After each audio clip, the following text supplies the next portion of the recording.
And welcome to the What podcast. I'm Eric Creech. I'm proud. Keep going. Sorry. Proud. And joining me today, Kyle Whitley, and because she did such a wonderful job last week, and because she supplied our topic today, Ashby Brain. Yay! I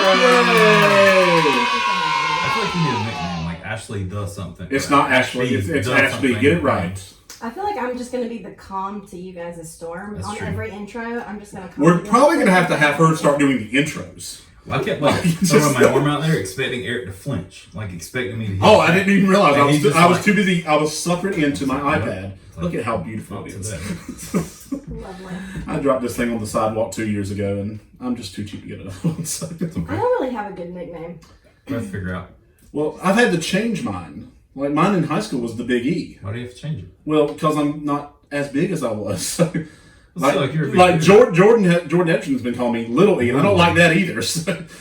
Even his son told me that before you got on our Zoom meeting the other night. He's like, "Where's Little E at? Yeah. Where's Little E?" And he just kept looking everywhere for you. All my college friends call me B. Ashby. What up, B? Yeah. What up, B? Right. And my dad asked, is it like Ashby B, or is it Brain B, or is it like B because she buzzes like a bee, like her personality? And they were all like, yes. Yes. To all of them, absolutely. I don't know. That's gonna make me think Ashby B Brain. It's like a stuttering problem. Wow. There's a psych reference here where in the fourth season, when Gus's, yes, we're doing everything in the psychic community this week.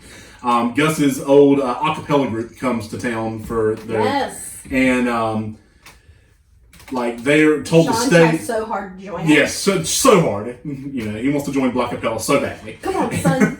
Come on, son. And they tell the two other guys to stay at Sean's dad's house, and Sean nods to them. And then they end up showing up at the crime scene. They're like, "What are you doing here? We told you to stay home." But then you nodded, which said, "Hey, sneak out and come join us, B." He's like, No, it was goodbye for now. I'm not nearly in tune with y'all to work B into a nod. So I'm going to try to work B into every single nod. I love it. So why are we here this week? Oh my goodness. What's fun now? You do your psych references and somebody gets it. Yes, finally. I just sit here and I'm like, finally, it's taken us a year. This is episode 50 of the What podcast. Oh, we made it. We made it. Looks like we made it. 50. Woo! I don't know about you, but I'm feeling 50. That doesn't work. Nope. 2 more episodes though. We can do 52.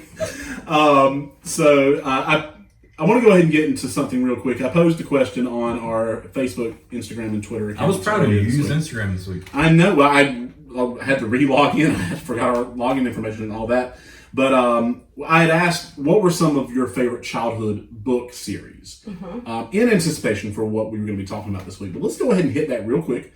Ashby, what was some of your favorite childhood book series? Just real quick. Well, I was in the group of people who managed somehow to read the first Harry Potter book at the age of 11. Nice. Which is the age he is when the first Harry Potter book starts. That's even better. So 11 is the age you magical. Your Hogwarts letter. And so but the unmagical part of that was that I then had to wait for every single Harry Potter book to come out. So people who picked it up later will never know that pain or the joy of holding it in your hands. You're right. Yeah. So definitely Harry Potter. Anyone who knows me would expect that to be at the top. And it is, but also the Narnia books were big for me, and the Boxcar Children. Yes. I really love those. Love the Boxcar Children. And then my mom also wanted me to read the Nancy Drew books. And by the time I came along, the old ones seemed a little dated because they had been written so long ago, and it was hard for me to get into them. But she realized when she went to the bookstore that they have always been kind of keeping them up. There's different iterations of Nancy Drew. So there was 90s Nancy Drew, and I was all about that. So there you go. I know nothing about 90s. There's my nod. There's my nod. We may need to either slide the mic closer to you or you closer to the mic. Yeah. Well, I just watched these levels and you're here, but then Eric speaks and it's here. Well, Eric's just loud. I'm just a loud person. I can't I have. We're loud people. She has a soft voice. I'm a female. I have a female That's true. voice. We don't want you to kill anybody. We just want I mean, to make sure you're heard. I just don't want to sound angry. No, you don't. Like I said, if you want, we can move that just slightly closer to you. Okay, let's do and that. And that way you're not having to hunch over it. Okay. That's true. Is that better? Sorry. Yes, it's it's okay. I hit this while, just for good measure. I'll go ahead and go next. So I was also fortunate enough to have the Harry Potter book in my hand at the age of like 12 or 13 or whatever, and I didn't read it. So it was given to me as a present, and I just wasn't interested in it at that age. I did pick it up at the nice age of 31 2 years ago, and I got it at a fell in love with it. Some people are just late to the game. That's I am, and that's okay because I'm in the game now, and I'm rereading it for the third time this summer. Look, you showed up in the fourth quarter. You got it there. That's right. I hit my 2 points, and we lost by 20. I mean, that's usually how it went in high school. I got it at the book fair, and now that you say that, it reminded me of that because I remember getting like, this is the new cool thing. I should read this. The Scholastic And then book it ended fair. up on my shelf. That's in my notes as one of the things to talk about. Yes. It's We won't steal it. Scholastic Yes, book fairs. we won't talk about that. That needs to be a thing. Like, I think we've done a post on it, but like that could be a whole episode. Like, what if you have 25 books? Next time, time, we usually do the Scholastic Book Fair in the fall at our school, and then we do a different book fair in the spring, which we did not get to do this past year. The Scholastic Book Fair is good, but the other one of one, my fondest childhood memories. I mean, it was really good, and the kids love it. But there were so many more book options at the other book fair we did last year. Do you think we can go next year? Yeah, I can get y'all in. Can we do a live podcast? Like, I don't know about in a from- post-pandemic world. Can we podcast from the book fair? that's what I'm saying. Yeah, Set up right in the you middle know of the what? book fair. I'll see what we can do. I bet you. I bet we could probably do something. You We got can- enough strings. Yeah, we got strings, and I That's haven't pulled them all out We yet. can So. poll kids on like what their favorite books Oh, are. that's even better. I was We thinking can- we're just there at nighttime just because they. Or So we can do it. Like We that. can. The That's great. haunted Scholastic book. Well, we usually do a family night, so we could do it at night. What? And then so we can tie it into micro elementary. You can get some post like crossover, and then you can promote it. Visit Johnston County's. Look, there you go. I mean, look at that. I don't know how we're going to work airflow into this. Don't worry about it. I'll be the one that's like, little kid, why are you crying? What wouldn't your mom get you? Johnston County is a great place to live, Yes. work, visit, and go to school. Yes, there And we to have go. clean air filters. So you can So breathe. the epic. Oh, wait. Your disc got too slow. So what we can do Okay. is we can have it at my school, micro elementary, the small school where big things happen, Oh, that's great. and that'll be our cross promotion between What the What and our school, and then you can promote it through your tourism. Johnston, right. visit Johnston, That's right. visit JoCo, visit Johnston County. Johnston County is a great place to live, work, visit, and go to school. and listen to podcasts. Okay. And I don't know how we're going to fit airflow into this, but your boss's kid will That's be true. a first He goes to grader, micro. so we can interview him. That would be amazing. Luke is an Gotta awesome figure kid. it out. And that would he would go right along with that. This is the crossover we've been waiting for. Forget Avengers Endgame. This is the crossover This is of our our generation. world. Yeah, Yes. exactly. Our Taking it back professional to where it all lives, started. meet our Yes. podcasting lives. Absolutely. And I can bring my posters from home that I bought at the book fair that are still Yes. at my room in my mom's house. Yes. Lots of great posters. 450 plus tax. Or actually, they're 475 plus tax now. That's actually probably cheaper than I thought they were. 'Cause that's what I meant. Yeah, they went up like a couple years ago. So, the other books, Boxcar Children and the Fear Street series, Okay. the Ghost of Fear Street series, which kind of followed it was different kids who lived on Fear Street or around Fear Street, but it was the same shared universe, which was really cool Yeah. as a kid. Spooksville, which I have those books on my shelf at work. They're really awesome. And then our topic today, Goosebumps. What about you, Kyle? I had two main ones. Goosebumps was the first one. I've always been a very visual person, and that's probably why I still read comics today. But the covers for Goosebumps sold it for me. Yes. So I would buy that. And the same way Animorphs was awesome because Yes, The Animorphs had covers, great covers. where it was like the kid, but then it slowly morphed into whatever animal they were turning into. And so for me, that was almost like a superhero thing. And so I ended up reading all of those. I want to say I probably did read mostly all of them. And then it turned into a TV show, which I don't think really held up. But That's really cool. that's the main two I remember reading as a kid. I didn't read a ton. I asked that question because our topic today is Goosebumps, and we're specifically talking about the television series, but you can't talk about the TV series without mentioning the source material, which is the books. True. So we're probably going to hit on our history with the books as well today. For those of you who were joining us for the What the What podcast, we appreciate you joining us as we journey into our world of pop culture. This is episode number 50, as we mentioned earlier. If you haven't, please subscribe on Apple Podcasts, Stitcher, Spotify, or wherever you get your podcast by searching for What the What Media. Do you know? Kyle? Was It's terrible. All one word. No. And I still please. haven't learned all the cues. That's okay. That's okay. You're I learning. was This drinking is that. only your second week, I've so. got deep dive. But it's not even. No. It's not even You deep take dive. it. It's just I know, I'm deep. still learning. It's just deep. He gets it wrong every week. It's just deep. No. Deep dive. No. And please rate and review us 5 stars only. Deep dive's catching on. Michael was in my office today talking about how he just listened to the podcast from this week, and he's like, "Yeah, it's like you're gonna take a deep dive in there tonight, huh?" I was like, Well, that's grammatically correct. But when I say we're going to be going deep, it's not. We're going to be going deep dive. Right. You know, we're just going to be going deep. Okay. I'm going to That's work just- on cues, and I'm I'll get just different background cues noise. from Kyle, Yeah. and then we'll. So for Yeah. what, please go ahead and follow. Stupid. Please go ahead and follow us on Twitter at WTW_media, and on Facebook, Instagram, and YouTube at What Media, all one word. On today's episode, we are exploring our favorite episodes and books from R.L. Stine's Goosebumps series. This is your obligatory spoiler warning for today's episode. While Goosebumps is our primary focus, specifically the television series, we will be going deep. Possibly discussing details from any of R.L. Stine's work. So, listener beware. You're in for a scare. "That's pretty good." That is pretty. I have a really good evil laugh. You know, you can't tell the kids that you're fun-loving all the time. You gotta have an evil laugh. That's true. You gotta He keep also them on their has a toes. loud voice. Yes, yes. Screams. Which I have scared you with on a youth trip before. Yes. I fussed at the youth and I scared my I ducked down in my chaperones. seat and put my headphones in. So yeah, it was really fun. That was my first youth Like trip. it was his first trip as a chaperone with our church. Like, I thought these kids were supposed to like us. We're on the Nope. we're on the way back, and I have to fuss at one of our kids for like disrespecting one of the chaperones, and I chew out the whole bus, and he's just sitting there, he's just slinking further. Sounds like I don't like the parent voice. No, I'm on the front row, like the kids, because this is the end of the trip. We're on. We're on our way home. Eric's very much a schedule person, where I'm always the relaxed person. Like, oh, you want to stop? Cool, let's do that. And Eric's like, Right. no, I did not. We have to any be stops. We What do have you to mean be you have home to pee? by 9 o'clock. Nobody pees on this bus. You hold it till you get to your own bathroom. That's right. You should have prepared better. What do you mean you're thirsty? No, you never get anything.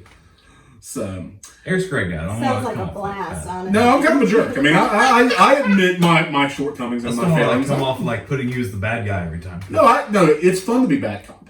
That's true. We can switch though. You can be bad cop I'm sometime, and not I can be gonna- good cop. That'd be a horrible bad You know, guy. you can be on edge, you know, and then we can switch back, and then you'd be like, "Sorry about my partner. You know, he's been on edge ever since we switched." I would totally. Kids would get away with horrible things probably. I'd be like, I don't know what to say to you. I give up. I quit. Who knows?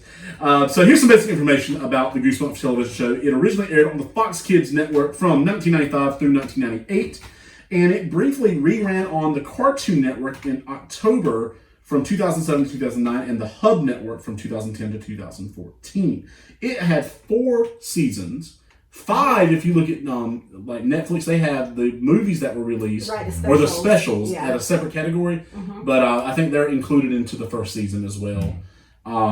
Altogether, 43 of the original 62 books were adapted, along with 9 stories from Tales to Give You Goosebumps, and 2 books from the Goosebumps series 2000, which that's where I kind of started getting off the train. I had, I think, maybe the first 6 or 7 from that series, and then, Right. you know, middle school and, you know, whatever was, Right. you know. The Chillology 3-parter was a completely original story, while the episode More Monster Blood was an original story based on existing characters. And Brad McDonald composed the underscore to 42 Goosebumps episodes, which, you know, pretty impressive. Yeah. To be fair, I don't think he should get credit for that first season because it's literally the intro song played multiple times in multiple ways. It's like, oh, it's time for some music. Where's that intro song at? Let's play Throw it in there. Bum, bum, bum, bum, bum. Do y'all? I have some random facts about Goosebumps. Do y'all have anything y'all want to add before I talk for the next couple of minutes? No. Okay. I had random thoughts. Random So you go thoughts. for it. Okay, so here's some random facts. This is just about the Goosebumps series in general, and these are all from R.L. Stine himself. Goosebumps wasn't R.L. Stine's first time doing horror. He says, I was already writing the Fear Street books, and my editor said, why don't we try doing a scary series for 7 to 12-year-olds? Nobody has ever done it before. And R.L. Stine didn't really want to do that. The Fear Street books were geared towards teenagers, which meant it would be a fairly significant change for Stine. He said, I didn't want to do it. I thought it would screw up Fear Street. I thought Fear Street audience would say, oh, look, he's doing younger stuff. It's not as cool anymore. I resisted doing Goosebumps. How dumb was that? I would say he made the correct choice in choosing to do Goosebumps because I don't think anyone has really heard of Fear Street beyond those who grew up with it necessarily. Right. But Goosebumps has had motion pictures, television series, and they're still doing Goosebumps books now. Yeah. I mean, it's insane. The Goosebumps books were not an immediate hit. He put them out and they just sat on the shelves, he said. No one bought them. And then after 3 months or 4 months, somehow, kids discovered them. They had to wait for the book fair to happen. The book fair came to town. We don't know how. It's a mystery. Totally word of mouth. And then it just took off after that all over the world. And then the next contract was for 6 more books and then monthly. And then some notable actors in some of the episodes, which I think one of these episodes will be on someone's list here. Hayden Christensen, who did a wonderful job playing Anakin Skywalker in the prequels. Yes. He is the Anakin Skywalker that we all know and love. That's right. He played Zane in Night of the Living Dummy 3, Parts 1 and 2. Adam West, who you may know from Family Guy or Batman, the original television series, was featured in Attack of the Mutant. And Ryan Gosling, who, La La Land, The Notebook, Remember the Titans, Mickey Mouse Club. While you're doing... He was in Say Cheese and Die. Sorry to jump on you. While you're doing that, he was also in Are You Afraid of the Dark, I think? Yes. There was only one other actor to do that, and his name was Daniel DeSanto. Or DeSanto, I imagine DeSanto. Yes. Return of the Mummy is the one he's in. Sorry, is that your... Did you choose that one? Okay. Nope. I don't want to talk all over it, but I was watching it and I was like, why does that voice sound familiar? Because I didn't see him at first, I just heard the voice. Turns out he was he was Carlos on the Magic School Bus. Oh. He voiced Carlos, so that's why I recognize that. He also... When are we going to do a deep dive on the Magic School Bus? I'm sure there's fan fiction out there about Miss Frizzle. I'm just throwing that out. 100%. Family show. We'll talk about that afterwards. Yeah. He was also in Are You Afraid of the Dark. He also was in your favorite movie of all time. He was Jason in Mean Girls. Oh, yeah, I read that earlier. Okay. Yes, Jason was such a skis. Did not call Regina back. That's what he's famous for. He did. 4 for you, Glen Coco. You go, Glen Coco. Back to you. That's all my random facts. I have one more. Okay. In the actor category, AJ Cook. Yes. Was in one of the Mummy episodes, and she's famous now for her role on Criminal Minds. Ooh, did not see that. That's good. Yeah, she's JJ on Criminal Minds.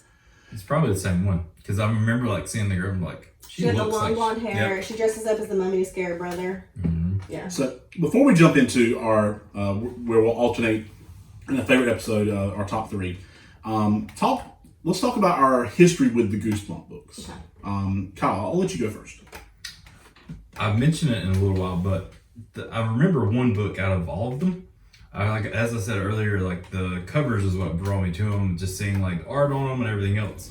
But the one I remember having is Revenge of the Lawn Gnomes. Yes. And so I think it was book 34. See, I'm not good with that. I just know I had them memorized when I was a kid because I had every single one of them. You're also like that with TV shows. Yes, that's not a cycle. I did it earlier with Psych, season 4, episode 7. No, you're great. You're the first person I've ever met that does 219 episodes of Friends. Anyway. Either way. Sorry. But that's what I remember. My nerd is showing. I remember that being the first Goosebumps book I ever got, and I remember probably that's one of the first books that I ever read, as an actual book, not some kids book, even though I guess it's a kids book. But yes. I don't know. That's what I remember the most. I remember it being one of the creepy things. As a kid, we didn't really watch scary stuff. My mom was not into that, so that meant that we didn't watch it.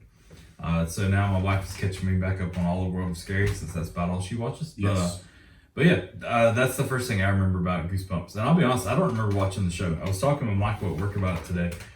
I remember the theme song, and I remember the intro because there's a golden retriever that has scary with eyes. the glowy eyes. Yes. But in the episode, he doesn't have those eyes. No, he doesn't. No, he doesn't. But good episode. Yes, but better book.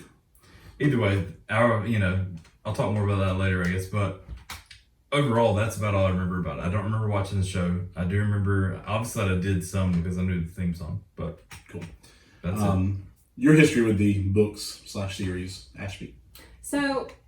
One of the few times in my life that I can honestly say that the the visual version, whether it be a TV or movie, got me into the books. Oh, okay. It's almost always the other way around for me Right. because I'm such an avid reader, or I used to be. Reading voraciously as an adult is hard. The struggle is real. Yes, it is. But as a kid, I mean, I read constantly. So I was probably one of the few kids that went to the Scholastic Book Fair for books and We have not to get like a promotional posters advertisement and from them to get some money. stickers. Yes.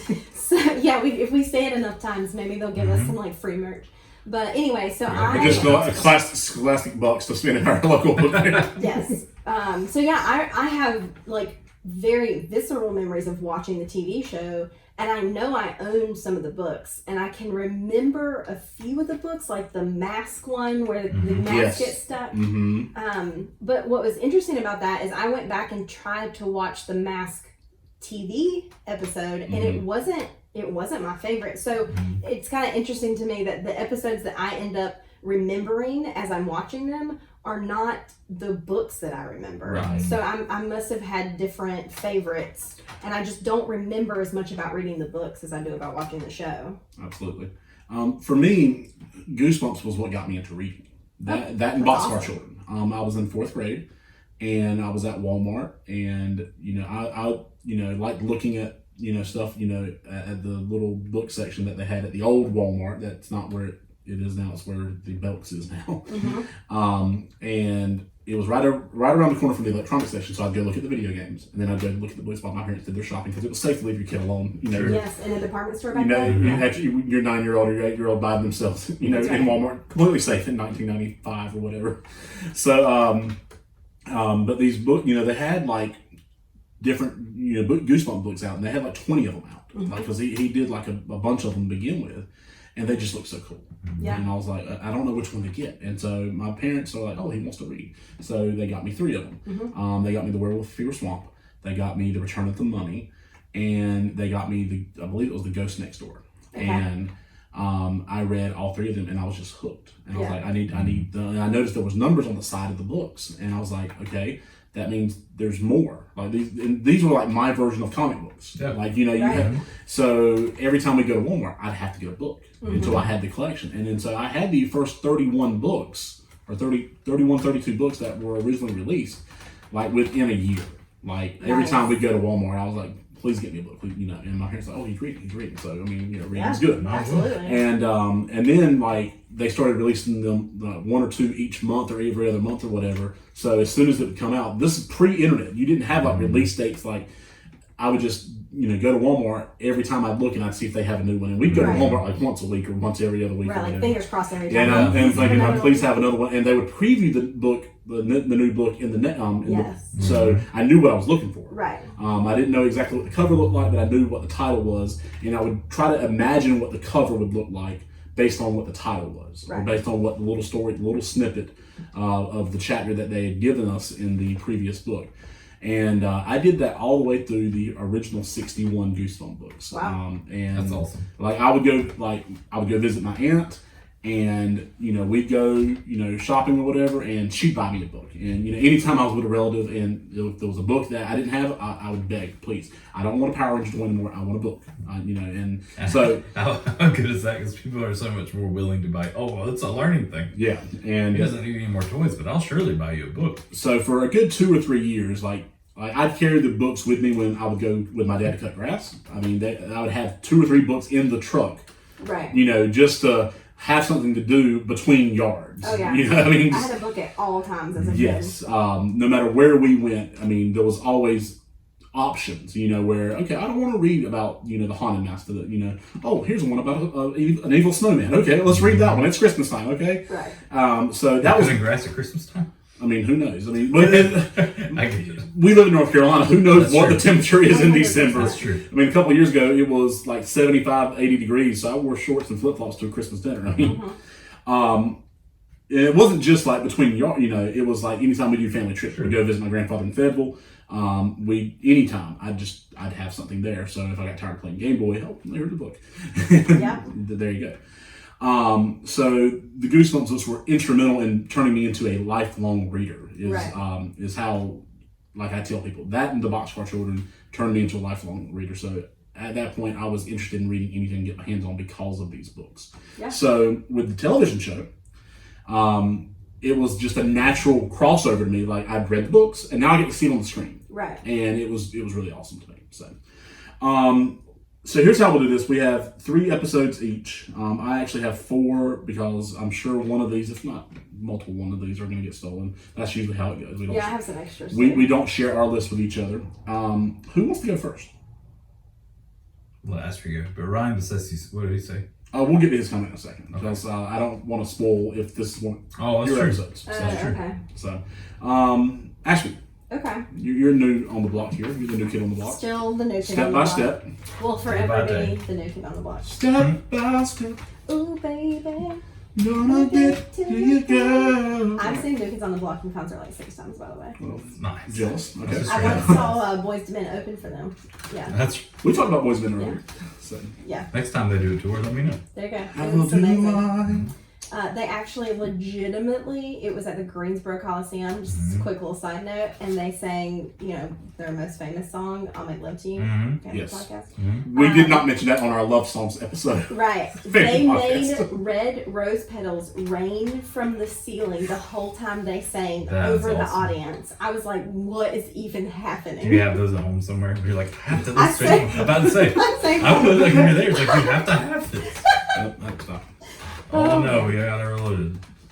Okay, so my first favorite episode, number 1. I feel like you guys, you keep saying Ashby can go first because she's new. At what point am I not going to be new anymore? I don't know how many times you want to It depends on how many more people we bring to the podcast. I mean, if we bring in a 4th, then you won't be the new won't be the new person. person. Oh man, I also love that I'm also like on the 50th episode and I celebrated with you guys like I've been here You for have. all Yeah, 50 you've been here for all You really that. have. Well, you really have though. You've seen this journey. I'm The like, point is, you were "Woo." our most consistent listener, and Let then me now take beyond credit. Chris Rose, like you're the most consistent listener, and then now you've just joined the cast. If Chris Oh, was man. more like close to the Kinley, he He would probably would join in just as join well. in. That's fair. If we ever get him on here, you'll probably be here too, and then he'll be the new guy. Right. Yeah. Yeah, so Perfect. Okay, Chris has to join now, so And he's I'm gonna not like it so much. He's Okay. like, "Honey, we got to drive from Burley." We're going to end up with like, you know how like the local news broadcast has like a 5 o'clock team and a 5:30 team? Yes. We're going to end up having to split our what the what Right. teams. You guys actually really thought ahead because it's what the what media and not what the what podcast. Well, it's So because what the what was taken. Well, So but when we become a media company That's and true. not just one When we take over podcast, the world. I will take care of, I'll take We're credit already for all there. that. Yes. Yeah. I think I came up with the word you media. guys all are of like Yes. forward thinking is all I'm Yes. saying. See, my brain doesn't think there. I'm like, what the what one? What the what two? I was like, great, no. that's- I was like, find something that encompasses like, because we knew we wanted to do video at some point too. Right. So I was like, well, something that would encompass everything we do. It's Right. like media. Yeah. Media. Anyway, Wow. numero uno. Number 1 is I'm sure I'm gonna steal. Oh, What? I'm sure I'm gonna steal from you guys, but that's okay. I'm used to it. My Hairiest Adventure. Oh, I think nice. Really? No, I didn't have that one That's either. awesome. It's a great book. So what I did is when I said that we should do Goosebumps, I thought, oh man, do I remember like my favorite episodes of Goosebumps? So I went and I ran down the episode list, seeing what popped out at me. And this was immediately, I was like, that's the one where that kid's a dog. So I watched that one. Spoiler warning, I had no clue. And I was shocked. I was like, wait, he's a dog. What? Wait a minute. That came out of nowhere. Also, don't you have a golden retriever? I do. So you're And so like, as soon as like, what if we could just turn it into a kid? when immediately he's sitting on the couch with me, I'm like, he's kind of skinny. Wait, that's the kid. I'm like halfway on my phone, halfway watching. That's awesome. Oh man. Yeah. So I actually found a meme on Tumblr about it as I was looking for There's Goosebump memes on Tumblr. Yeah, because I was looking for like Goosebumps stuff, and one of the memes was like someone had turned a tweet into a meme, and the meme was Goosebumps was a trip, man. There was one story where these guys get some mysterious lotion, and the day after a kid applies it, he starts growing hair everywhere, and none of the other kids notice anything, but he's still super wary of the lotion. Then when the book ends, his mother tearfully has to reveal to him that he was a dog the whole time. Hashtag, those things were a mess, and I love them. Yes. Well, the great thing about like the book and I guess the episode was like it was the twist ending there. Like, and Yes. R.L. Stine, had like a different twist ending for a lot of his books. Right. But the whole time you're thinking it's this stupid Instatan lotion that Right. was expired. And That's it's a what's doctor. yeah, Right. and it turns out, oh no, it had nothing to do with the instant lotion. You're a dog, by the Yeah. way. What up, dog? The entire time I was like, man, they're really like ripping off Teen Wolf. It's like Yes. they're gonna in a few minutes they're gonna be like, son, we need to talk to you. Right. And like The I don't know. Do you remember reading the book at all? No. So the book had a couple of differences with the episode. There were 5 kids in their band instead of 3 or 4. Okay. And in the book references like they wanted to do songs by the Rolling Stones and who was the other like old time man that I'm trying to think Led of? Zeppelin. No, Leonard Skinner. no, it wasn't Leonard Skinner. Like The Monkees. No, The Beach Boys. might have been the Beatles. The Beatles. I think it was the Beatles actually. Right. I want to hold your hand. Yeah. Was a song they actually mentioned in the book. No, I'm good, buddy. Oh well. But so they had 5 kids in the band, but only 3 of them turn into like dogs Okay. in the book, and he actually transforms like fully during the talent show in the book, Wow. Okay. where like he has to take over like his lead singer because the other lead singer turns into a dog who has 2 different color eyes, Right. and so in the middle of the show he's doing his guitar riff and the crowd's like, oh wow, cool special effects because he's got hair growing all over his face. Right. I mean. So that was the difference in the book and the movie, in the TV show. The TV show, he's like, I'm just, all of a sudden I'm a dog, and, Right. But I mean- it was a really good episode. So it was a really good episode, and it obviously enough to like stick with me all these years later. And what I really loved about going back and watching these, because I really haven't seen them since I was a kid, is the different things that scare you Yes. as an adult than as a child. And so as a child, I'm sure I was like, oh my gosh, he's turning into this hairy monster, But as an adult, you find new layers of scare, I think, about them, whether they're meant to be there or not. But one of the things that I thought about while watching this episode was 2 of the things that you're supposed to have absolute belief and trust in as a child are your parents and medical professionals. Yes. And the whole episode, And they failed. the parents and the doctor are experimenting on him. Like, they're lying to him. And it's just like, this is awful to make you doubt your parents and your doctors. Like, that was for Turns out me. he's just an owner and a vet though. Right, so- exactly. Yeah. Which to be fair, at the end, he no longer experiments on dogs. Right. It's cats It's now. cats. Yeah. Here you go, Jasper. You're now a newborn. Yeah. There's a Exactly. line in the episode that like stood out to me though. I won't like paying full attention. And all of a sudden I heard it, but it was like, doesn't anybody in this family use a razor? Yeah. Yes. When he was at his friend's house. Yeah. Can I get some privacy? I was like, Can I get my razor out there? I know the whole time they're on the other side of the door, and you can hear the zzz, like, Yes. He's and throwing they're, his best. and they're not quite like, why does that sound like my razor going on? Like, Right. it's probably nothing. Boys will be boys. Let's Right. move on. Yes. Kyle, yeah. do you have more? Okay, more I'm thoughts? sorry, we jumped all over you on that one. No, that's all I had for that one. Cool. So. Kyle, Hopefully I'll your number this. one. Night of the Living Dummy 2. Nice. Ooh, 2 2. specifically. Okay. Yes. I remember Slappy from like everything Goosebumps. Like he's one of the He was main- like the mascot. Yeah, like for the longest time, anything, and even like the Like new movies. He like, even has his own series now. It's like Yeah. Goosebumps, Slappy, whatever. I don't I know forget what it's called, but I Yeah. saw it because there's R.L. Stein's thing today even showed like new book out soon or whatever, and it was that. But even in the new movies with Jack Black and stuff that came out, he's the main character, like the main antagonist and stuff in there too. The whole story is this girl pretty much. First off, their family has a talent show in their own home. Yes. Like every time, it's not like they're at a talent place. The show starts off with a sister singing Okay. and going on, and they're like, "Oh, great job! Now your turn." And then she gets up with her ventriloquist dummy, and she starts like pretending, and the head falls off. And then her sister and brother make fun of her, and she's like, "Oh, I'm sorry, the head fell off." And Dad's like, "Surprise! I walked by the secondhand store and saw one in the window, and now you have a new one. Check behind that couch." Crazy part is it's literally on the side of the couch, and it's been right in front of her face the entire time. Either way. Kids, not very attentive to details there. No. But she got that, and it reminds me a lot of Chucky from Child's Play, but not Child's Play. Is that right? Child's Play? Yes. It sounded weird saying it. Child's Play. But yes, like because as she takes him out, there's something in the front pocket, and she takes it out, and there's like this weird language, and she reads all 3 lines, pretty much Beetlejuice, Beetlejuice, Beetlejuice, and thing comes alive. It's funny as me now watching it, where like he's said some very mean things to the rest of the family. Yes. And they all blame her, saying Yes. it's her saying these things, and Yeah. she's like, "No, it's not."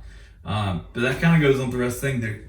I guess their weekly talent show. They come back. The dad's playing guitar and singing, and pretending he's a country singer, and he makes fun of him, makes fun of everybody else, the whole thing. I don't remember all of it, but later on, of course, nobody believes her. So later on, though, the parents are out of town, and first off, I think the dummy tries to kill the dad, or at least like the dad's asleep on the couch, has a guitar, he's about to bust it over the dad's head. She stops the dummy, but also lands on the guitar. He blames her.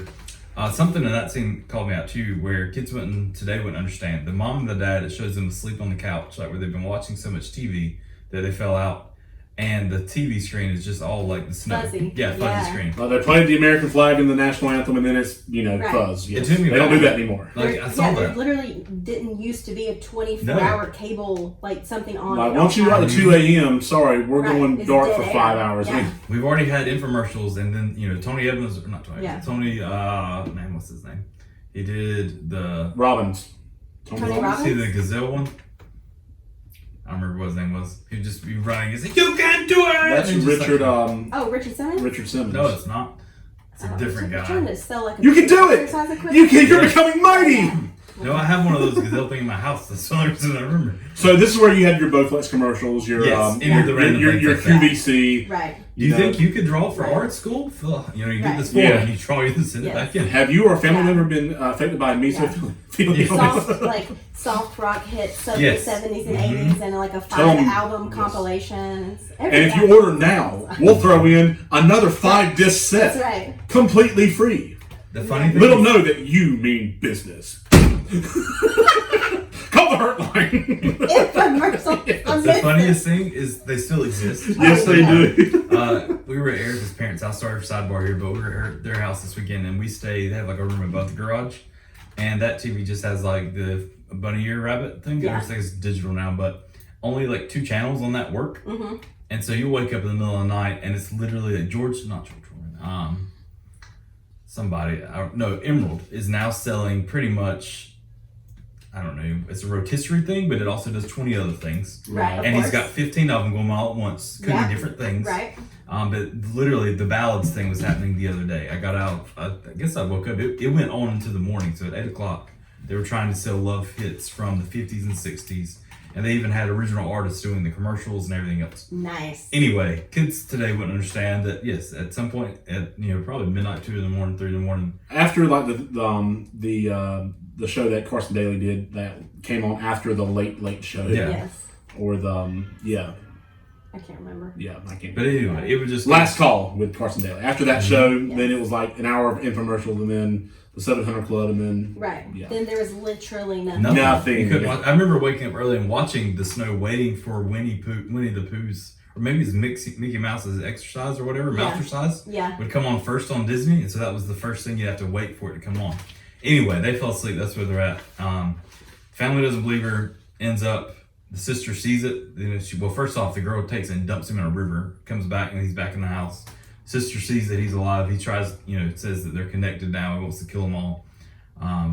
Episode ends where he ends up getting hit in the head with a bat, gets busted up, and some weird green soul or whatever floats out of his head. Mm-hmm. And then they're like, "Oh, little brother, you saved us." And he's like, "It wasn't me. I don't know what you're talking about." And turns out the other dummy's now standing up as the parents have entered the house, and he's standing on the table. First off, that dummy looks twice as scary as Slappy does. Yes. Slappy looks more real, but the other dummy looks very scary.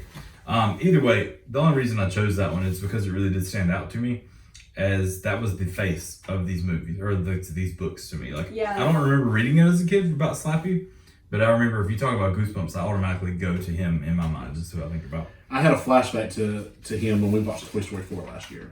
I can see that. Yeah, so there is a Tumblr fan theory that the dummy in Toy Story 4 is Slappy. Yeah, and I can see it, and I totally would agree with that. It didn't, Slappy didn't scare me as a child. I kind of found, the idea of a murderous dummy kind of funny as a child. Mm-hmm. But as a 30-year-old adult now, right? I'm sorry, it freaked me out in Toy Story 4. Yeah. I'm sorry, no. Well, I had a favorite line from this one: "Is that it takes a dummy to want a dummy." Yes. So get that tattooed on your chest. There you go. And then there was one other thing from this that reminded me a lot. The mom in this is a real estate agent, and I feel like a lot of moms in 90s TV or movies were real estate agents. Yes. And I just knew that those existed because all the episodes was like, "Well, honey, I got to go to show a house today. I'm running late to show a house." That's right. It's like I thought that's the most generic thing, and that never really occurred to me until watching all this now. Can I borrow your pen? Oh yeah. I need to correct There's the also- name of the episode that is his next episode. So, one of the other How do things you know? that I noticed while watching a lot of these episodes is the whole idea of 80s and 90s latchkey kids. Mm-hmm. Like, where are the parents? They're Yes. never around. Well, that was the 90s. I mean, Right, exactly. I was a latchkey kid. I got off the bus Right. and waited for my dad to finish whatever yard he was cutting to come by and pick me up so we can go cut more yards. I just spent a ton of time on my own, like Yeah. home alone. Yeah. Mm-hmm. I mean, we. Or wandering around the neighborhood. Yeah, exactly. You know, just chilling, doing Yeah. whatever we want It to. really was, because like Garrett and Harrison lived across the street, so it's like, oh, you get off? What are you doing? Let's go jump on the trampoline. And Yeah. that would play 007. Like, Right, all or afternoon. literally just walk around Kinley. Yeah. Because you could, it was safe. Mm-hmm. Good times. Good times. Good times. My first episode listed was The Haunted Mask, which I know you mentioned. Yeah, I love the book. So this was the first one. I remember this being a huge TV event. Okay. Because, you know, this was the literal first episode, or it was actually, you know, a movie that they put on TV. It was an hour-long movie. R.L. Stein introduced the story. He was creepy as all get out. You know, sorry, R.L. Isn't it funny how that works sometimes, where Yeah. like authors embody their work? Like Yeah. I think Stephen King is also super creepy. Yeah, like he's a absolutely. really nice guy, but he's creepy. Yes. he Have you is. met him? No. Oh, I know. You're like, On he's really Twitter. nice. So, yeah, he's really nice. We were, He's behind the bus. yeah. So, I read him behind his tour bus. So the premise of this episode, or the episodes here, is simple. The main character, Carly Beth, she is easily frightened, and she is picked on by two jerks named Chuck and Steve, and they're really jerks in this. Like they Oh, yeah. literally feed her a sandwich, or they put a worm in her sandwich. Like, who does that? There's a lot of bullying, A lot of bullying in Yeah. this, absolutely. which is not cool, kids. But she doesn't. don't be a bully. Don't be a bully. Be a star. She doesn't like who she is, and she wants payback. She wants to scare the crap out of them on Halloween. So she goes to find a scary mask to scare them on Halloween, and she finds a creepy store with some terribly creepy masks that aren't for sale, and she takes one anyway. She leaves for $30, so technically I guess she didn't steal it, but they weren't for sale, so maybe she did steal it, but she left. I don't know how that I don't know works. how much the mask That's a gray area. That's a there. gray area. That's a gray moral area. But she puts the mask on, and after terrorizing the town, including Chuck and Steve in the graveyard, she finds that the mask will not come off. And turns out she can only get the mask off with a symbol of love. And, you know, it's really weird how that works out. The twist ending here is at the end, she gets the mask off and her little brother puts it on. Now he can't get it off, and then that's how the book ends. Isn't that how the mask with I Jim was Carrey literally works? thinking that, Doesn't like- Cameron Diaz like kiss him and the mask comes off or something? There's Pretty something about much, love. something like And then I that. feel like the dog ends up coming Yeah. in and Yes, gets yes. things. Yes. So, I was thinking that the entire time. The interesting thing about this, I found there's several themes in this that I found interesting. It has themes of peer taunting, family frustrations, the desire to fit in, and peer pressure causes Carly Beth to behave in a disturbing manner because she does not appreciate her positive qualities. Children's Video Report. Yeah, I actually did some reviews on this. They said that Carly Beth has to learn to love and accept herself if she's to find happiness. And the Chicago Tribune stated that the episode reveals the dark side of childhood cruelty towards those who find themselves out of step with their peers or in the in-group. A lot of deep stuff for a children's book here, but Yeah. like we said, there was a lot of bullying going on, and she wanted revenge. She wanted to fit in, so she did something, and turns out it wasn't the right thing. I mean, I guess you can take some positive qualities from that. It's like, hey, you need to love who you are, and Right. which again is pretty deep for a, the 11th Goosebumps. See, I was expecting that from Ashby. I am who I must be. This is me. Sorry. we were So she listening can to sing? that. Look out, 'cause here I come! And all of you just had panic. What was she singing? Whoa! So my number one, The Haunted Mask. It was the first one I remember. It wasn't necessarily my favorite book, but it's the most memorable one Yeah. to me. So, Ashby, numero dos. Okay, so my other one that I remember, like definitely remember, is because I remember thinking, okay, what's the one where like the little girl, like it's his little sister, but he doesn't think it's his little sister.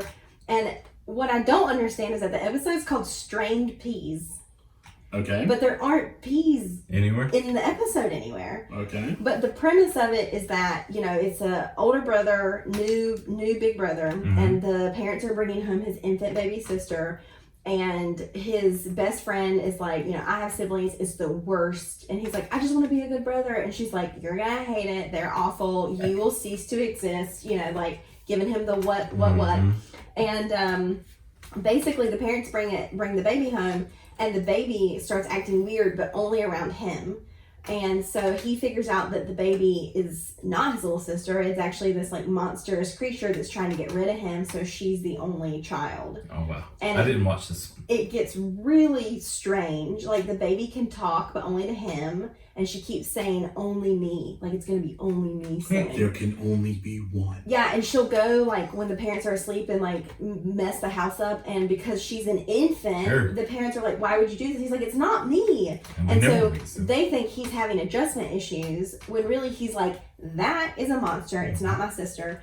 And it turns out at the end of the episode that the kids were switched at birth, and so his baby sister gets taken back by the parents who accidentally took her, and they give that baby away to this mysterious couple who shows up, and you are led to believe based on that couple that like they're two sort of monstrous people that had a monster baby, and so they got the monster baby and the monsters got the human baby, and they switch back. And there's so here's what's interesting about Goosebumps is there's always like this happy ending where you learn a lesson and everything works out, and then in the last like 5 seconds there's that like switch hit, you know. Dun dun dun. Yeah. So at the last second, the new baby, who he's so excited now is his real baby sister, also then looks at him and is like, "I'm gonna be the only one." Oh no. Yeah. I love it too though, because there's that part of what happens next. Because we're so used to like all these Netflix or whatever, you're just like Cue credits. seasons at a time. Yeah, that's it. It's like, It's no, over. it's never again. Wow. So I definitely remember this one.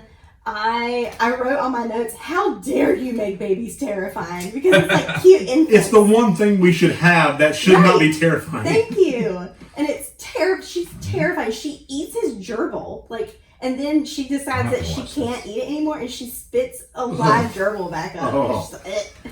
Like that's the thing about R.L. Stein.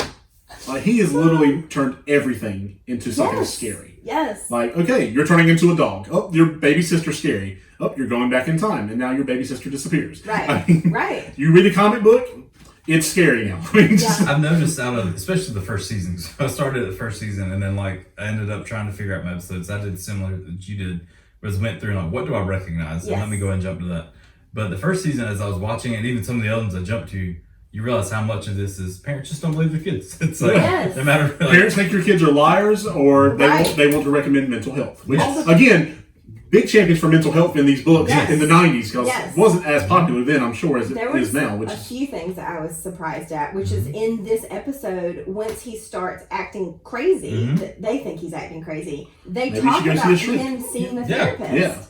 And the it's same thing happened with the interesting to me. the dummy one, because she like gets smashed the guitar and everything else, and they're like, okay, you know, we want to speak to you. Or she comes in like, well, y'all gonna get ready, and it's like turns out I just want to talk to her by herself. Right. That's a common thing, like in both the books and the episodes. One of the episodes that Ryan Bissessi mentioned, which we'll mention at the end, you know, he's seeing ghosts or whatever. They're like, you know, we just moved here. Maybe he's having. Do you need to go see somebody? Yeah. Right. And it's like, Yeah, okay. it's very talked about. We even had that So that's kind of surprising, you know. Again, I for the think so. '90s, for Yeah. a kid show that they would bring that up. That was one of the things that really stuck out to me was, you know, how popular. You know, like I didn't know what a shrink or a psychiatrist was when I was 9 or 10. Right. It just wasn't something we Oh, talked I about. knew. I did, but only because my grandfather was a psychiatrist. Well, see, I remember watching Rugrats and just hearing her quote lip shits all the time. That was his name. Yes. Sorry, folks, but that was his name. But don't give me that. But he was pretty much Family like a show. child therapist type thing, and so that's what all I knew was just this bald guy that was like Yeah. quoted all these crazy things. But talking about, you know, Coffee. like what I was talking about with the first one, where I think about what's scary as a child versus what's scary as an adult.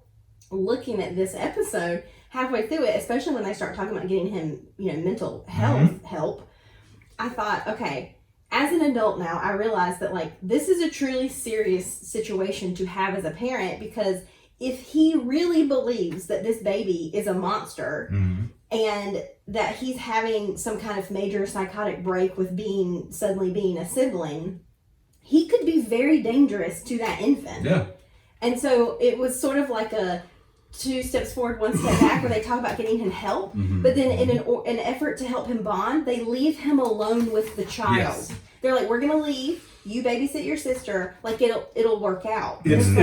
It's like Joey from Friends' philosophy on fear. You know, if you have a fear of heights, you go to the top of the building.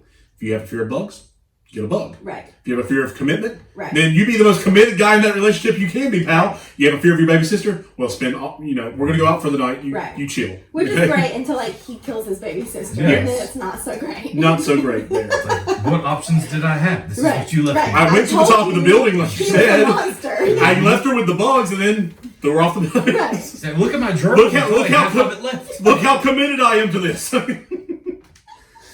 Oh, man. Oh, my goodness. So that was my number 2. Cool. Yeah. Kyle, number 2. I had The Masked Mutant written down, but Eric came back and wrote in Attack of the Mutant. Yeah, the Last Mutant was the name of the comic book in the story, Yes. but the actual book and episode was titled Attack of the Mutant. Gotcha. Either way, Number 26. I never once in my life read this book, and I'd never seen the episode Dude, the book was awesome. until yesterday. And so I watched this episode last night or the night before. But it's pretty much Skipper Matthews is this kid that's all about reading comic books. Great name for a character, by the way. He also is, he's pretty much like me and you as a child, or especially me, because I don't think you were as fat as I was as a kid.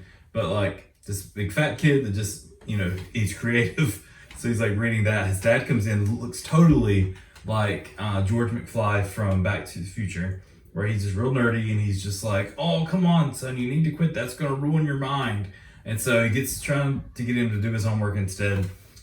Once again, parents trust their kids so hardcore in these things because he's at lunch, he's eating lunch, whatever, with his best friend who collects rocks. And his best friend's like, why don't you want to come collect rocks with me this afternoon? And he's like, well, actually, I have an orthodontist. Found a great rock park down the road. That was his explanation. He's like, why do you collect rocks? He's like, because no matter where you are, there's always a rock near you. You can always collect rocks. And he's like, okay, great. It's a good... He's not wrong. Yeah, he's not wrong No. at all. He's not wrong. So he leaves, he goes on, he gets to go on a bus across town. It almost seems like New York. I don't know where he's technically at, but it's some big place by the time he gets off the bus. His parents he has an orthodontist appointment. Now, if I had an appointment, my parents would like get me out of school and take me there. And then afterwards, you go get something like McDonald's or Right. whatever. Yeah. Right. So, No, he's going by himself. He's on the bus, don't forget your You're orthodontist. 10 years old, you're old enough to do things on your own now, dang it. That's right. And so Latchkey kids. he's like, somebody's got to pay for these things. We got to work. You take yourself to the He doctor. was like, here's my credit card. Why don't you have a job yet, by the way, kid? Come on. Right. And so they're on the bus, or he's on the bus, ends up talking to this girl where she's like, oh, do you go to school? And she's kind of like flirting with him a little bit, it seems like, and all of a sudden he turns into, Because flirting was a big thing when you were 10. well, especially as a fat kid. Or 12, or whatever. Well, maybe at 12 it would have been. Yeah. But for him, yeah. Either way. Some girl's paying attention to him, and he's That like, kid oh, is hey, never what's up, giving girl? him any mind, Right. like, for her to be paying attention to him, that means the world to him. And Right. she's like, oh, you like comics? I do too. He's like, okay, my name is Skipper. What's We're your getting number? married. Like, Yeah. wait a second. A girl who likes comics? Yeah. Yeah. And then it turns out, like, she loves pretty much what is Archie, but they can't say it, obvious reasons. And then she's like, oh, you like superheroes? That's so stupid, blah, blah, blah, blah. She would have been a big Riverdale fan in 2018. Yes. Yes. So, but he misses his stop. He runs and gets off the bus, realizes he's in the middle of nowhere, looks and sees this building that looks just like the secret layer of this. He reads comic books. It's all about the villain. First off, I don't get that. His favorite comic is a villain comic, but I guess people The do Masked that. Mutant. Yes, and so he gets back on. He's smart at least. Instead of going and checking, he's like, I don't want to be late to my orthodontist appointment. Gotta do that. Weeks later, he ends up going back. Like his dad wakes him up. He's like, don't forget you got your orthodontist appointment today. He goes back, decides to go in. The girl shows up again. He goes in. Either way, he ends up back in this place. He ends up at home. He's scared. Well, he ends up in the place, goes all the way through it, gets scared because creepy things are happening. He gets to an art desk that has all the original drawings from these comics. First of all, I was like geeking out over that. I was like, how awesome would that be? I'd be like folding, like, because they're all in folders. I'd be like packing the folders and taking them with me. Because stealing is fun, kids. Yes, but he Stealing is cool and you know it. So, but that would be like stumbling upon Stan Lee's work desk. Yes. It's like, hey, Stan, you And got there's plenty just of like these. sketches. Yeah, and there's nobody Stick else this in my around. pocket here. Right. And then in the midst of that, he notices there's a drawing of himself that's there, so that's a little creepy. He turns around and then like the Masked Mutant's there, and then 2 seconds later it's not. It's just like a cutout and it's a little girl laughing again, and she's there. Either way, creepy stuff happens. He goes home. He doesn't want to deal with comics ever again. Right. His dad or mom one's like, hey, something special came in the mail. It's like the newest comic book. And he doesn't want to read it, but he ends up opening it up and turns out A new challenger appears. yes, pretty much. I'm gonna get It's Skipper Matthews. Dun, dun, dun. I'm gonna get this name right because The Galloping Gazelle, Galloping Gazelle. played by Adam West. Yes. So first off, rewind. When the show starts, Great superhero. there's a narrator. And Y'all made fun of Ant-Man. We have a Galloping Gazelle, Yes. yo. The episode starts with Adam West narrating this like a comic book, and I was like, There's no flipping way they got Adam West to be on a Goosebumps. Right, they show. got actual Batman. Yes, they got Batman. He must have really needed the money in the 90s. I mean, Well, you don't realize may he rest in peace. I mean, he was awesome. I've watched documentaries and and listen to podcasts with him on, and he honestly went through really rough spells. We couldn't get any job. He was Batman, and that was it. So for me now being like, no way they got him, it's like obviously for him, thank goodness I got paid $20 to do Look, this. most celebrities, if they are being honest with you, will tell you that the convention circuit is just for celebrities to make money when they can't get work. Yes, and I have no problem with that. No, well, especially now. I'll pay to take a picture with you. Yeah. Shut up and take my money. Right. Yeah. But either way, he ends up my picture. The comic book he gets in the mail is the Gazelle is trapped, and he says whatever what is it, Skipper? It's like, I need your help, and so he's like, no way. And so he's convinced himself it's like dark, so it's at least like 9-10 o'clock at night. What does he do? He leaves his house, gets on the bus, and goes back. Mom, I'm going on the bus. I'll be home in the morning. Mom, I gotta go help Batman. Yeah. You wouldn't understand. That's fine, honey. Right, yeah. Take a coat. So it's the 90s, so she's like, that's fine, just let, I'll leave the light on for you. Right. She pulls a sand like, get in a little bit of trouble. It's okay. Jump some fences. Go rob the store. He gets him, and then I'm blown away with all of a sudden he gets there, and Adam West is in a dang Gazelle's costume. It's like they didn't even get his voice. They got him to dress up in a costume. Magical. Yes. We'll pay you $20 more if you put on the costume, Adam. So they get him out. The masked unit shows up to like capture him or kill him all, whatever.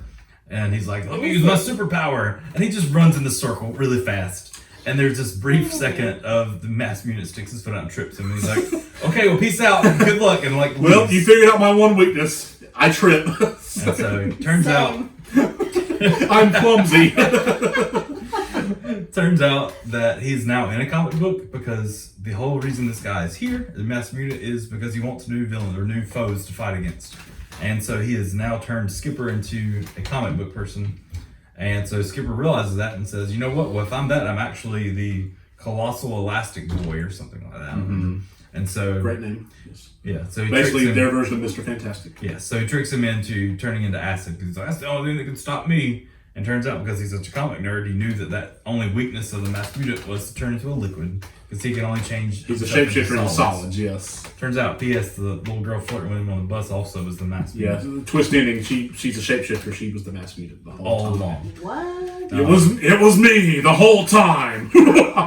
I'll be honest, I didn't know a bunch about this. I was like reading. First off, hold on, let me go back to. I'm gonna have to find the book for you because it's fantastic. Yeah, actually, you would love the book. It was one of my I'm favorites. gonna have to go watch this episode. Yes. Yeah, It's a two-parter. It is. It's 2 parts. I wish I had. It's like goosebumps.fandom.com or whatever. Like shout out to you guys because you have all this information out there. I got today, and it's cool where you do the comparisons where we don't have to. Where it's like, here's what the book says. Here's kind of what the movie is. Here's what's different. And so there's a couple things in there, and I don't remember exactly how the episode ended, but in the book he gets cut, and instead of bleeding, he bleeds out ink instead. And I know he's in the kitchen, and his mom's like, "Oh, you've got ink on your hand," and he's like, "I promise I won't get it anywhere else." And then she's like, got his hand cleaning, and the next thing he walks away, and just like he's in the living room now in his superhero costume with his arm stretched to the kitchen. I don't know. For me, it was one of those things that obviously comic books, but Adam West being in it, that I did see that he was one of the only like big stars. I guess big stars, whatever. For the time. For the time, Ryan Gosling wasn't in the Notebook in the 90s. So. No, and Batman reruns are still on TV. So I mean, there was that. I did like one of the lines. He was like, Adam West, escapes and he's trying to communicate to his like other superhero friends. And he's like, Gazelle to the League of Good Guys. Gazelle to the League of Good Guys. So, the League of Good Guys. The League of Good Guys. Classic grind. They always say please and thank you. Yes. Avengers, they are not. The big thing for me is just so much about the comics. Like I remember, I didn't read comics as much as a kid, but I remember drawing them. Because my granddad worked at a print shop in Uptown Kinley. So every day after school, I'd stay with him. And so obviously I'm surrounded by paper and everything else. So obviously, when you were not walking the streets of Kinley, you say right. that's true. Yes. Right. So I could walk, I just couldn't cross the sidewalk. So I was limited to a block. You're limited to the one block area. Yes. So can't go to the post office, but I can look at it and wave. Yes. Actually, I could. His building opened up to the post office in the back. So that was the block. We played ball in there. Okay. So they said on Goosebumps.fandom.com, they said in the scene where Skipper is trying to find the masked unit's headquarters, the cover of the masked unit comic he's holding peels back a bit, revealing a cover to a Punisher comic. So he actually has a Punisher comic with a different cover on it. Well, to be fair, in the 90s, Marvel was, bleeding money too, so they That's probably true. didn't care. They were just happy for the publicity. So, Either way, that was it for that one. Like I said, I would actually like to read the book, but number 26, I believe. great. Of course. eBay that now. Well, my number 2 is number 24, The Phantom of the Auditorium. Yes. And I love this. So this is basically, they're putting on a play called The Phantom, obviously based on The Phantom of the Opera. Zeke gets to play the Phantom in the school's play, but strange things start happening. There's an urban legend about the school putting on the play many, many years ago, and the lead got killed and they never finished the play or whatever. Right. And, strange things are really happening. There's a trap door on the stage that leads below the school because that was a thing apparently. I don't know why we don't have one at our school. Maybe in the budget next year, we'll see. But this was one of my favorite books, and it was great seeing it come to life on screen. The cover looked so cool. It was literally the guy like with the cape and the white mask, and he had the black and the purple, and it just looked so awesome. Wait a second, flashback. Hang on, I'm getting Okay, to you're it. getting there. Okay. This was the inspiration for me to dress up as the Phantom in 5th grade. I don't know if you remember the Halloween costumes episode, Ashby. I do, but Okay. I thought that was because of Phantom at the Megaplex or whatever. He never seen it. That was the one I thought. Okay. Yeah, no. That This was was a Disney Channel Phantom of the Auditorium. The cover inspired me to be this character Because, for like, God Halloween. forbid any of this be about Phantom of the Opera. No, It's exactly. like the source material. No, not at all. No. The best part, you left your mask at school. I left my mask at school the day of Halloween, so my dad had to get the army paint That's on my right. eyes, and it was just kind of stupid at that point. At least it wasn't the Blue Ranger. So, but yeah, so my number 2, Phantom of the Auditorium. Nice 22-minute episode. Definitely go watch it. So. But there's also an Are You Afraid of the Dark episode, I'm pretty sure, about a phantom. There has to be. Because there's like, I'm pretty sure. there were like 90s Phantoms was, were like, all the peak rage. Phantom in the Yeah. 90s. I mean, what was the Batman animated movie? The Mask of Phantasm. Yes. Yes. There was Then a you Phantom had the Phantom Menace in Scooby-Doo. Star Wars. Yeah, exactly. I mean, so Phantoms were huge. They were very Well, I just see him like checking the list. Like, what else wouldn't parents believe? Well, they probably wouldn't believe there's a phantom in the movie. Oh, great, another book. You know what a Phantom is? Let's write it down. Right. That's that guy with the mask, right? Sure. Don't call it the opera. That way we don't have to pay for the rights. That's right. You know, the irony of watching these again was I don't like scary things as an adult. Mhm. I think it's for the same reason that I don't like sad things as an adult. Like, adult life is already sad and It's already scary sad and enough. scary enough. I don't need my emotions Right. toyed I with don't, even more. I don't need that in my Yeah, life. at I this like point- escapism now. I'm the same way. I grew up loving horror movies, loving, watching the sad stuff, the stupid romantic comedies. And as I've gotten older, it's like, just give me some nice action that's pointless and brainless. And, Right. I don't need to see all this other stuff because, again, real life is scary and Right. sad enough. And there's good drama out there. Like when you guys did the Dead Poet Society episode, One of my favorites. I remember watching that for the first time in college because I was late to the game on I that. watched it in I'm the college. same way. Yeah. And I remember just sobbing. And these days, I know there's good drama out there like that, and I know that there are classics I could go back and watch that are worth being watched. But the idea of voluntarily watching something that's going to make me sob for 30 minutes just doesn't. And there are some people that can watch it and be like, oh, that was really touching and moving, and then just that's it. But I told someone this recently, I watched Atonement in college with no concept of what I was about to watch. I thought it was just like a period drama, and I'd never read the book. And I'm not going to spoil it because I know we talk about spoiler alerts, warnings on here. We didn't warn this one. But we didn't warn this one, and if you ever want to watch it, it should not be spoiled. But it has a twist ending, and I did not see it coming. And I sobbed for 2 hours because every time I'd stop crying, I'd think about it again, and I'd start crying again. And I'm just like, why do I want to do that to myself?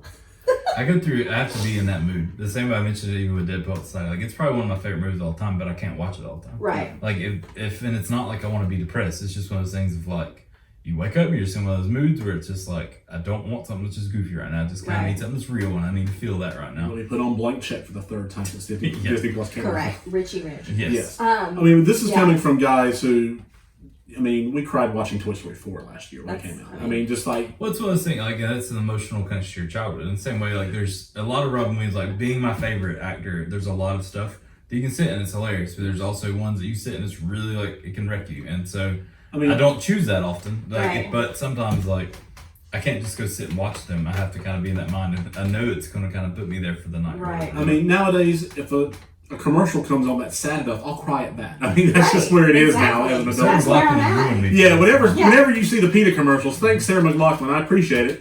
I feel bad for all the poor little doggies that don't have homes and stuff. I mean, and are being abused and don't have food. In the arms of an angel. I mean, just Right. so Fly away. Yeah, fly away. Yeah. We're over an hour on this podcast. So number 3. So it's me, is what you're saying. I make the episodes long. No, I blame Kyle. Yeah. I'll take it. That recap was 20 minutes long. Yeah, I try to get better at that. I suck at that. Just I'm not good at it. I mean, I get what you're talking about with summaries now. Yeah, You do. I'm not. Because sort I of like- overthink it. I yeah, overthink so much. I'm like, I haven't just even. When I said hit the high points, I meant literally hit the high points. We got to go through 9 episodes tonight. So. Oh man.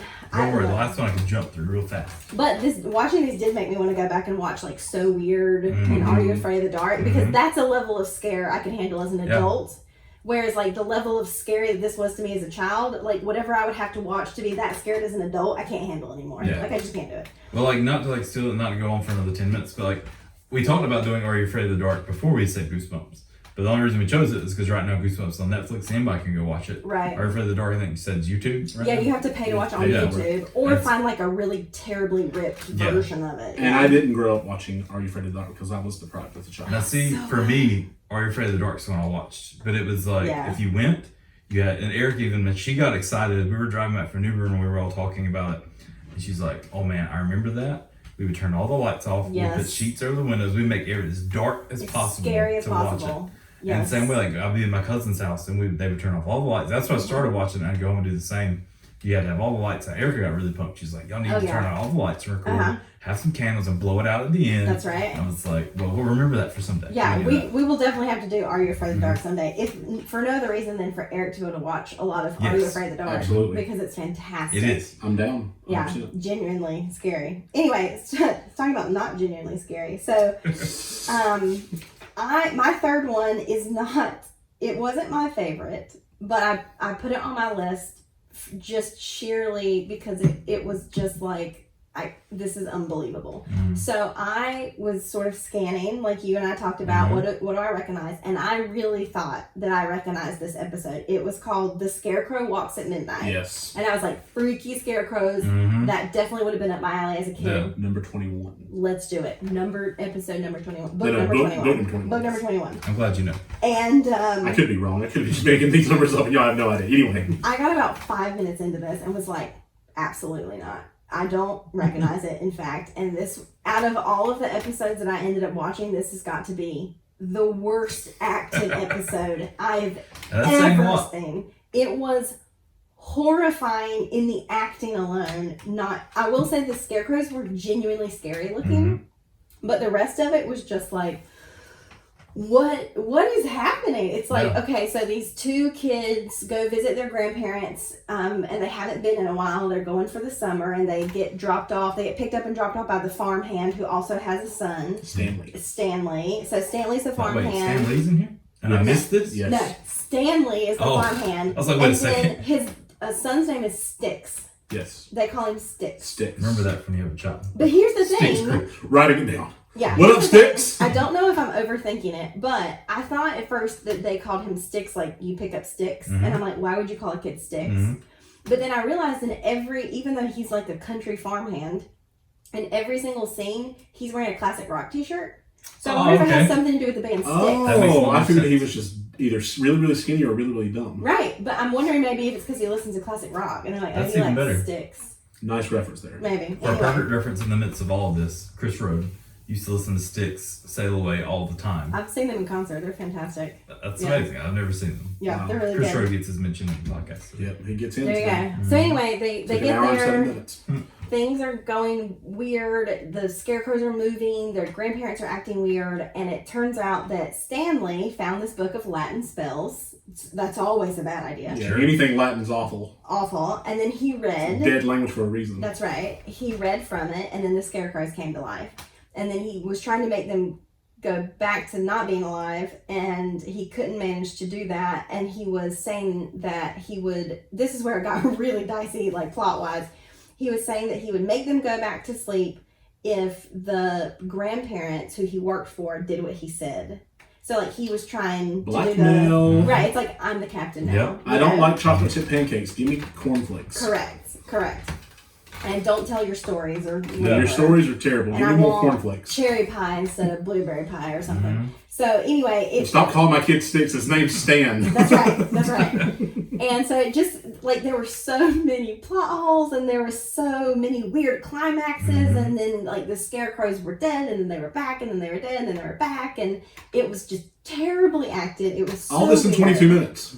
All of They it in crammed 22 so minutes. much into 22-minute It was episodes. bizarre. But my favorite quote is when the two kids are in the cornfield, which, by the way, cornfields are legitimately Yes. creepy Yes. in any context. Children of the Corn, anybody? Exactly. Yeah, I don't think so. And so they're just the two of them, the brother and sister, are playing hide and go seek, and he's hiding and she's seeking, and she's looking for him, and suddenly she just goes, hide and go seek with two people is stupid.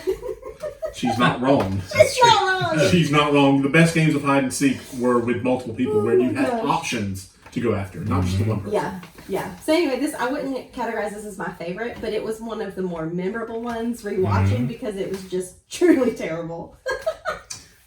I'm going to have to go back and watch it tonight. Yeah. I felt that way about my third choice. Oh boy. As I mentioned earlier, the only book that I really truly remember reading is Revenge of the Lawn Gnomes. And I remember as a kid loving it and being like, this is amazing, and it was scary and everything else. I watched this and I was like, there's no way that I love this book so much because this episode's horrible. Turns out, like, the book's much better, and it makes me want to go back and reread the book. But it's pretty much this dad that loves, decorating his yard. So he's got lawn gnomes, he's got all sorts of, flamingos and all sorts of crazy huge things everywhere. And so he picks up these gnomes and brings them to the house, and the kids are outside like playing in the yard, and they throw the ball across into the neighbor's yard. And I think his name's like Major McCall. He's like this old man that's mean and grumpy, and he was retired from the army or whatever. And so he won't give the ball back. Your cliche, retired old army neighbor. Grumpy Pretty much grumpy old neighbor. Pretty much Stay off my lawn, kids. Like Red from that 70s show. Yes. Pretty much Mr. Shaking Wilson. handed, yelling at a cloud. Yes. Yes. Yeah. So he won't give him the ball back, and he's like, no, I'm keeping it. And then that night, like, his garden gets wrecked. He's really hardcore about his garden. His garden gets wrecked. He comes over, blames the kid. He says, like, you crushed my melons. And he's like, I didn't do it. I didn't, I wasn't even outside. And then he's like, somebody, you drew this, like, horrible picture of me on the back of this melon. And then whatever. And so it happens like that a couple times, and the kid starts hearing these noises at night, and he's like, I think the lawn gnomes are alive. I think there's a better reason for him to believe in that, but whatever. Thankfully, his sister believes him, and he gets like a camera and tries to record them. Then they, I think, like pretty much like wrap up the kids or kidnap them or whatever. Either way, the kids figure out like bright light makes them freeze again, and so they think everything's over. Evidently his dad, once again, makes me dismiss because his dad is entered in some contest for like best lawn. The judge was there, we love your yard, blah, blah. And he's like, oh, thank you for the award. And it's like, oh, no, we didn't win. There's that one thing to ruin it all. And the kids are like, the lawn gnomes. They're like, no, we love those little fellas. And it's like, that thing over there. And they go and look, and now the neighbor is now turned into a lawn gnome thing sitting there. And it's kind of like whatever for me. It's just like, okay, this is stupid. Like, so you're not going to notice the neighbor there anymore, whatever. Like, it just ruined it for me. Right. That's not how the book ended. But no, and so I went back today and was looking at, Goosebumps.fandom.com, and they cleared everything up. I was like, okay, that makes some more sense. Where like the kids are like trying to, they weren't all bad gnomes. Like some of them were good, and they were just like, pretty much like Seven Dwarfs from Snow White. There was like one really mean one, and the rest kind of goofy and everything else. You had Grumpy, Sleepy, Dopey, Sleepy, Angry. Happy. Yep. Doc. And all they had was Hat and Chip were the two gnomes that they had in this one. But Doc was the only one that didn't have a emotion. Yes. Yeah. Poor guy. Poor guy. Well, he got all the money. He was the doctor. He was the one who diagnosed them all. Yes. Oh, that's He good. named them probably. Poor Dopey, by the way. Oh yeah. Fan fiction. Seven Dwarfs. Poor Dopey. But in the book, I was reading it today, and it said like the other ones were like trying to convince them like, we'll leave you alone if you'll take us back to the place that they were bought from. They're like, there's these other like 6 of them that we want free, or other friends or whatever. They either open the basement, there's like 600 gnomes in the basement. And so I think they throw them in there, lock them up, and they're like, hopefully they'll never come back again or whatever. And I think the next day the lawn gnomes are gone, but now there's like this like giant gorilla statue. Yes. And they're like, Wow. of course, in classic Goosebump fashion, as it's about to end, they're like, "Oh, this is so much better because everything's better than the gnomes." And in the last 5 seconds, the gorilla looks like winks at him or smiles at him or whatever. Like, and now he's alive too. So I don't know. we don't know if he's winking or if he just has like a involuntary twitch. That's right. Yeah. But one note from this Maybe though. he's a really nice gorilla. Yeah, he could be. Or he's broad. Yes, yes. Jordan Prentice and Yvonne LaBelle played the gnomes in this movie or a TV show.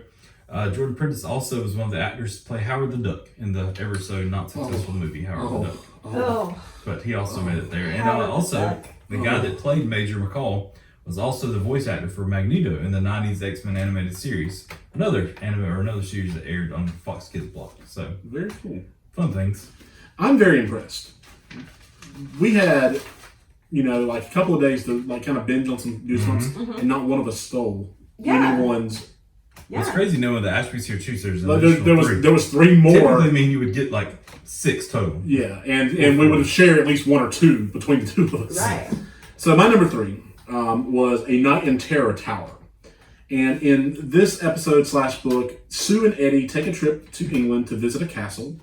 And when they wander away from their tour group in the torture chamber, they get chased throughout the castle by an executioner. When they manage to escape, they soon begin to lose their memories of their families and themselves. They are sent back in time to the Middle Ages, where a man named Morgred reveals that the siblings are really a missing prince and princess whom their uncle, the executioner, wants dead. Full disclosure, this book was not my favorite book. In fact, this is one of the books that was like one of the last books I got of the original 31 that were released. It would just sit on the shelf at Walmart. Like, they had so many copies of it. It just did not look like anything I wanted to read. But the episode was super interesting. I mean, I think in the book, the idea of time travel just seemed too unrealistic. Which is pretty stupid for the Goosebumps books, because, oh, your librarian turns into a monster. Oh, this camera kills people. But time travel, that's one step too far. But, just for some reason as a kid, it's like, that's not set in, realism. No one can go back in time. All these other things are plausible. Time travel, no, they haven't figured that one out yet. But it really came to life on screen. I like the idea. I mean, this might have been the start of my travel bug of wanting to go places, because you got to see these really cool castles and stuff in the episode. It really came to life, and it made a story that I wasn't the biggest fan of really, really good. So this is one of those rare instances of me enjoying something on screen more than I enjoy the source material. So that was my number 3. My honorable mention was Werewolf of Fever Swamp, which was the first book I read. Really good story. Do y'all have any honorable mentions yourselves? I had Say Cheese and Die. Yeah, the Ryan Gosling one. Yeah. Because I did remember that. I was like, what's the one where it's a weird camera that looks like a spaceship? I didn't choose it because I just automatically assumed, like, if anybody knows anything about Goosebumps, like, oh, Ryan Gosling was in one. So I just assumed somebody was going to do it. So, great choice for not choosing. One thing I did the last 5 seconds, none of those shows Say Cheese and Die. Yeah. Right. As an adult, watching these movies, like you were talking about earlier, you kind of recognize different things. But me over analyzing a thing, you're talking about the monster librarian. And all I could think about was, did that actor really eat the crickets? Like, and I kept watching as he's like feeding his tarantula, but he's like eating bugs or whatever. Right. It's like, is he really doing that? And I kept staring at it even closer. It's like, I mean, people bugs? do it all the time, I and mean, like they put it in chocolate and stuff I've too. eaten chocolate covered ants before. Have you? Were they any good? Yeah. Just crunchy chocolate. Yeah, I mean, it wasn't. Ants are so small, and you just taste chocolate, honestly. But I wasn't brave enough to try the chocolate covered crickets, so that seemed like it would be too crunchy. Your dad runs a truck stop, right? Yes. They have bugs and stuff at the checkout counter. Yeah, so they've always had those. They're like little mealy worms and stuff frozen in suckers. Scorpions and stuff like in suckers. Yeah. That's what we should do. We'll get 3 of those and see which one of us lasts the longest. We'll get the Petro to sponsor us. Yeah. And you're like, promo code what? Yes. What was that? Get yourself a bug sucker. Yes. Free bug sucker on us. See how many people show up at the truck stop. Look at us. Really advertising here. I listed some of my favorite books. I don't know if y'all did that, but I couldn't. This is my one. Monster Blood, Say Cheese and Die. One Day at Horrorland was, I think, might have been my favorite book of the whole series, just because I loved going to like King's Dominion, Carowinds, stuff like that. And this was There's nice something time about a haunted theme park. Yes. It's just like chef's kiss. Absolutely. Along with that, the Shocker on Shock Street, which was like for the podcast. The Shocker on Shock Street was like on a movie studio set, where they shot horror films. The Legend of the Lost Legend and How I Learned to Fly Okay. were all amongst my favorites. Did you say Tower of Terror? Yes. Or Terror? A Night in Terror Tower. Okay. Yeah. I just had an idea that we should do an episode for the Tower of Terror movie. Mm-hmm. Do you remember that? I don't know if I Was watched it a Disney movie? It would have to be, right? Yeah, I because think that's so. a Disney movie. And because it's based on the ride. Yeah. But it was a cool movie. I have to look into Disney Plus. I'm sure it's on there. It's got to be on It's there. gotta be. It's so good. Not to like go on and on, but Tower of Terror, we went to Disney World in December, and my nephew, Pre-COVID. Yes, pre-COVID. My whole family went, and so my nephew went, and he was 5 at the time, and he's not big on rides. Like, he likes them, but he's never rode much. So we got him on one of the roller coasters, more of like if there's a Toy Story Land or whatever, and like he was scared, but he enjoyed it. His dad kept talking about wanting to ride Tower of Terror the entire trip, and I was like, well, if you want to ride it, I'll ride it with you, whatever. And then he just kind of looked at his son. He was like, oh, you got to come ride it with us. And he's like, what is this? It's just an elevator. He's like, it's just an elevator ride. It just goes up and It's down. just up and down. And It's so like like, life. It has its ups and downs. and then of That's course right. we talked about it so much that he got excited, and now he's like, I want to ride the elevator ride. I want to ride the elevator ride. So finally we split off and did it. And up until we got to it, he was happy. And then in line, he's like realizing like something's up. It's like, you guys have been lying to me. This is creepy. I'm scared standing in line right now. Then we get into the even scarier as it goes further in, and you're just like, no, it's just an elevator. You keep pumping him up. The pictures at the end of that ride were just hilarious. Where like he's out of his seat, floating near about, screaming at the top of his lungs, and it's not like having fun. He's like scared to death. And we got off, and we're in like the gift shop, and he's like, I never want to do that again. That's funny. So, The Tower of Terror ride is an excellent example of ambiance setting the It really is. stage for the ride. Yes. There was so much else to that before you even got to the ride that was part of the line that was just fantastic. even I got to it, and I was kind of creeped out. Like, because I was younger, like super young kid, I didn't ride a ton of stuff, and then I got to a stage where I rode everything. But by the time like I got, even like now I was 32 at the time, getting in line for that, and the further you get deeper into it, the more into that world you are, and you're like, this is creepy. Yeah. I know this is fine. Right. I know I'm gonna make it out. Everything's fine. But like at the same time, you're like, Yeah. this is very creepy.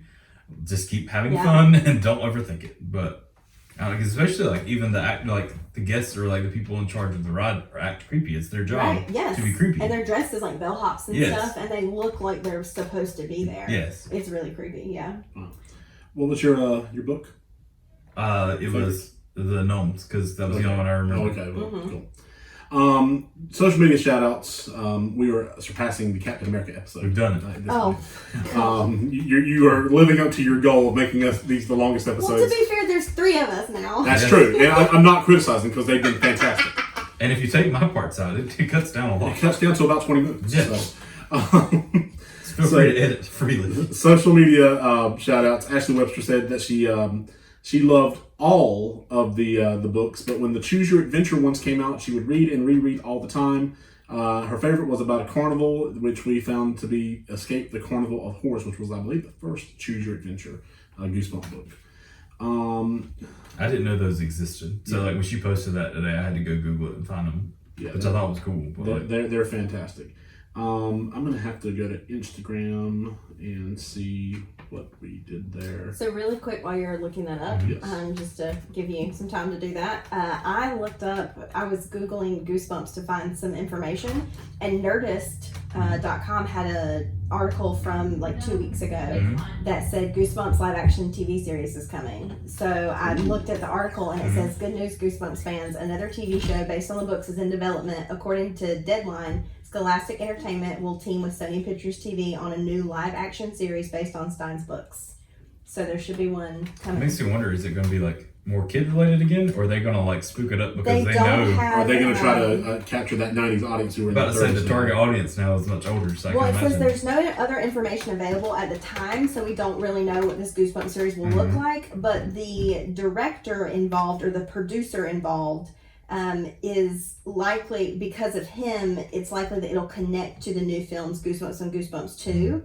They don't know if Jack Black will play a role as Stein or anything like that, but because of who's in talks to do the series, it seems like it will be a similar theme and tone and sort of level of age that the newest movies were. And I feel like those are almost more like funny, scary movies. Yes, So yeah. like, Yeah. Goosebump Boy Reviews says The Ghost Next Door. And Mr. Mortman's Library says the best book for me was The Girl Who Cried Monster. The best episode was The Haunted Mask.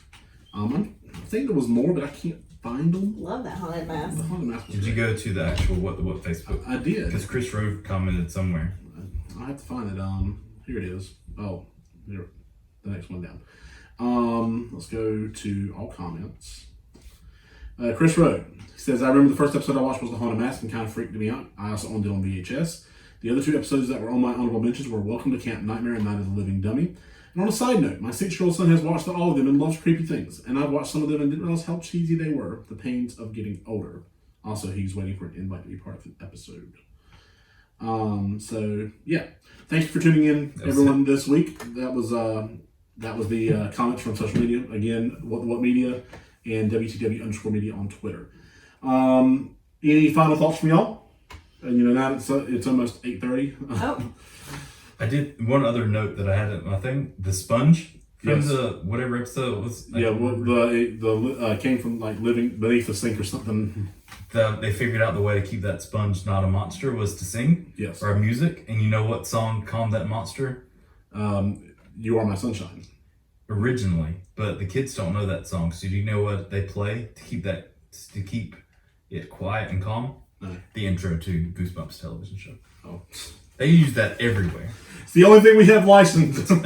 They're like, we can't afford to pay that for guy your who music. scored that season was a genius. Yeah. Yes. Way to go, Brad. Well, He earned his money. all right, friends. We appreciate you joining us on this journey as we talk about everything Goosebumps and R.L. Stein related. Didn't even talk about my R.L. Stein autographed book, which is just kind of sitting over here on the couch. Dope. Superstitious. It sounds like you need to do another Instagram post. It is not for kids, so don't buy it. Still for show it. kids. It's got an autograph. Oh, it does have an autograph. You're right. Hang on. Let's open it up. You're going to show it to the people on YouTube and Facebook. And you need to take a picture and put it Bad online. boy. Yeah. That's amazing. I haven't seen it yet. Turn it this way. There. What do you know? R.L. Stein. Yeah, I know. It's pretty cool. Legit. Yeah, not our nonprofit. So Comes out here. It's like, look at me. This is the one thing I have. Yes. We appreciate you joining us. Stay tuned for next week. Again, don't know what we're talking about, but we appreciate it. And we want to give a big shout out to Rickie Liles, who, again, has let us stay in his home to record here at J House Studios. Until next time, stay as cool as the other side of the pillow. Thank you again for joining us, Ashby. If you want to hear more Ashby, let us know, because we want to hear more Ashby, so you're going to get it regardless. But Vote for me. vote for Ashby. She'll make all of your dreams come true, apparently, like Pedro from That's the right. Bowling Ball. That's right. I think in future episodes that we review things, I'll just take myself out. I'll just be the comment. I'll commentary y'all's reviews of things. Stay as cool as the other side of the pillow, and we will see you next week. Bye. Bye.